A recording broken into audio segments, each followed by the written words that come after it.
المجاهدين ومذل الكافرين الظالمين المعتدين، والصلاة والسلام على رسولنا محمد وعلى إخوانه النبيين الطاهرين وعلى آله أجمعين. أيها المسلمون،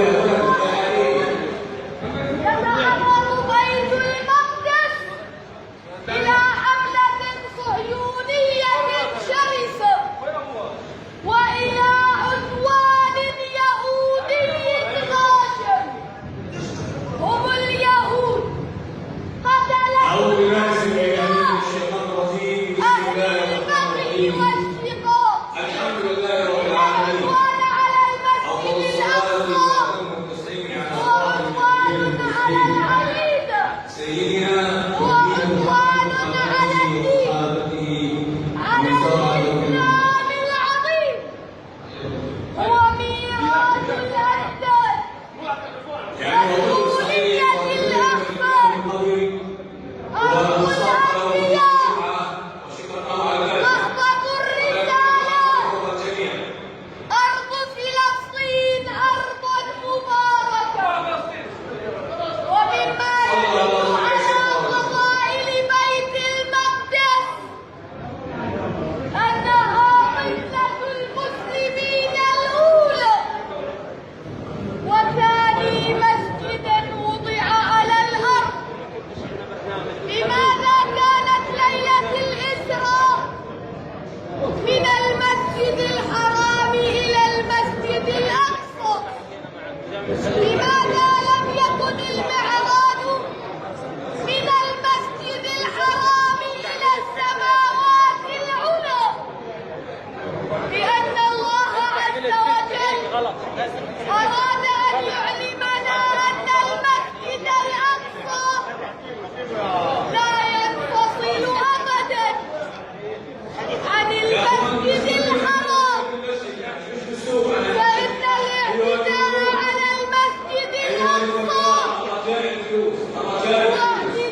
من مشارق الأرض ومغاربها لاحتلال الأقصى هم أعداء الله من خلقه، فهم الذين قالوا يد الله مغلولة غلت أيديهم ولعنوا بما قالوا، وهم الذين قالوا إن الله فقير ونحن أغنياء، هم أعداء البشرية كلها، فقد حكم الله عليهم. تركوا يكمل يا شيخ، تركوا تركوا. والله لا يحب المسلمين. أين علماء الأمة؟ أين شيوخها؟ أين شبابها؟ أين رجالها؟ أين المسلمون؟ ألم تسمعوا يا شعوب العالم الإسلامي وقادته في التاريخ يوم أن حاول أحد الروم الاعتداء على عرض امرأة مسلمة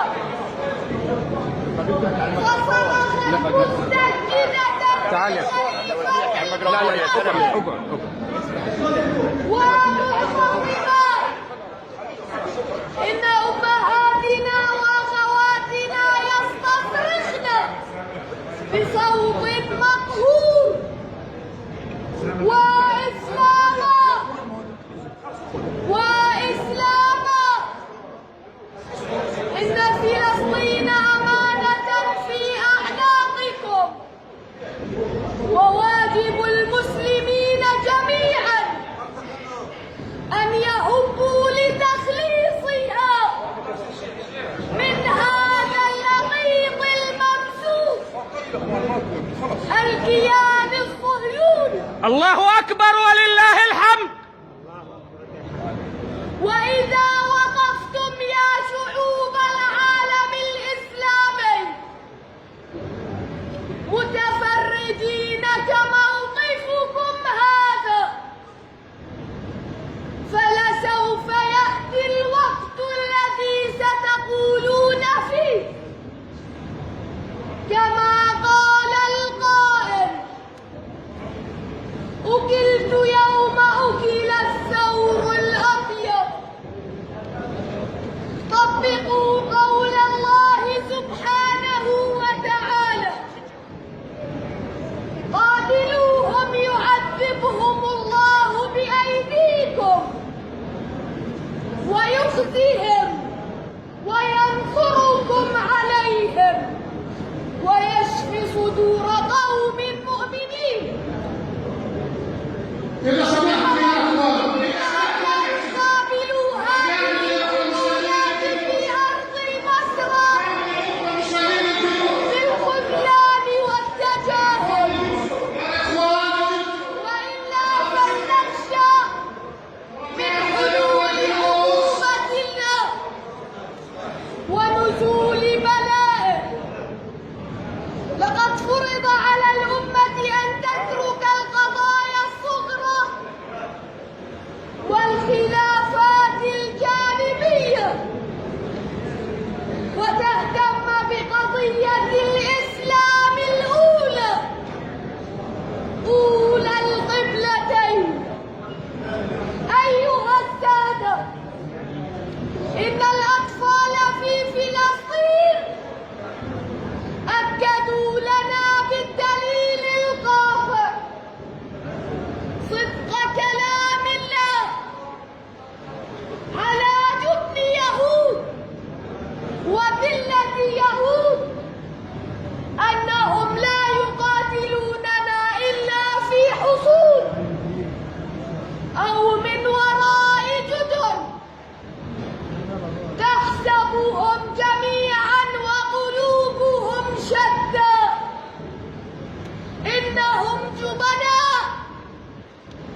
أوجه تحيتي إلى أطفال الحجارة وأطفال السكاكين. أبارك رمية الحجر من يد متوطئة، وفي القدس قد نطق الحجر. أنادي علماء المسلمين في جميع أنحاء العالم أن يظهروا كلمة الحق في مساجدهم، وأن يعلنوا لشعوبهم واجب إنقاذ المسجد الأقصى المبارك. اللهم نصرك الذي وعدت يا رب العالمين. آمين. اللهم حرر المسجد الأقصى. آمين. اللهم ارزقنا فيه صلاة مقبولة قبل الممات. آمين. اللهم دمر اليهود ومن يساعدهم آمين. ومن يقف معهم. اللهم حرر أرضنا. آمين. اللهم حرر أسرانا. آمين. اللهم احفظ المجاهدين والمقاومين. آمين. اللهم تقبل شهداءنا. آمين. اللهم تقبل شهداءنا. آمين. اللهم احفظ الأردن آمين. ومليكه وشعبه آمين. وسائر بلاد المسلمين. آمين. وصلى الله على سيدنا محمد وعلى آله وصحبه أجمعين. ولكم مني عبد العزيز الصيف كل التحية والتقدير، والسلام عليكم ورحمة الله وبركاته. تكبير.